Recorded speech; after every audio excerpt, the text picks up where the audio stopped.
आणि जयचं मी आभार व्यक्त करीन. मला शब्द दिलेला त्यांनी की दादा ही ट्रॉफी आपल्याकडेच घेऊन येणार. त्यामुळे जयचं सुद्धा खूप खूप अभिनंदन. धन्यवाद.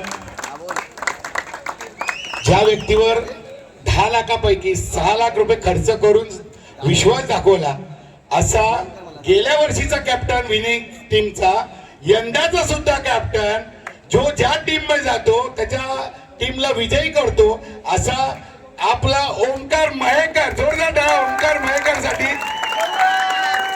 एका कॅप्टनला 6 लाख रुपये एका प्लेअरवर का खर्च केले जातात हे सार्थक करून दाखवणारा, विश्वास दाखवणारा ओंकार महेकर, तुला काय वाटतं? जयने मला 1 महिना आधी येऊन भेटला होता बिल्डिंग खाली. तेव्हा मीटिंग आधीच झाली होती. तो मला बोलला होता की तुला मी घेणार आणि त्याने घेतलंच.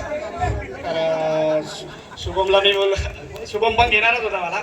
आता ते फाईटमध्ये जेवढी लिमिट होती ते नाही. उलटा उलटा उलटा जयमध्ये गेलो मी. तर जयचं थँक्यू बोलेन की त्याने माझ्यावर विश्वास केला. आणि शुभम आय मिस यू आणि आय लव्ह यू. माझा मित्र आहे तू. आणि जय मला बोलला होता 1 महिना आधी की मला स्वप्न आहे KPLची ट्रॉफी उचलायची आहे त्याला.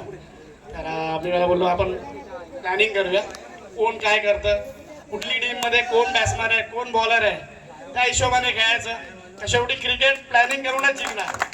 आपण असं नाही की इगोमध्ये खेळायचं की 6 मारले आपण एकटा नाही खेळायचं. टीम स्पिरिट असेल सगळ्यांमध्ये तेव्हा टीम जिंकते. त्या टीम वर्कने आम्ही सगळी जिंकतोय. आणि खास करून नरेंद्र पडवेकर आहे, तो आमचा पेटीतला बॉलर आहे. पुढे तो त्याला थँक्यू बोलीन. त्याने खूप चांगली बॉलिंग टाकली. आणि सगळेच माझ्या टीम आणि आमचा मॅकी तो आम्हाला सारखा फिटनेसचे मेसेज करत होता, असं करा 2 तास आधी असं करा आणि असं हे करा ते करा. म्हणजे कसं ते झालं. त्यासाठी थँक्यू सगळ्यांना. हे करा आणि ते करा.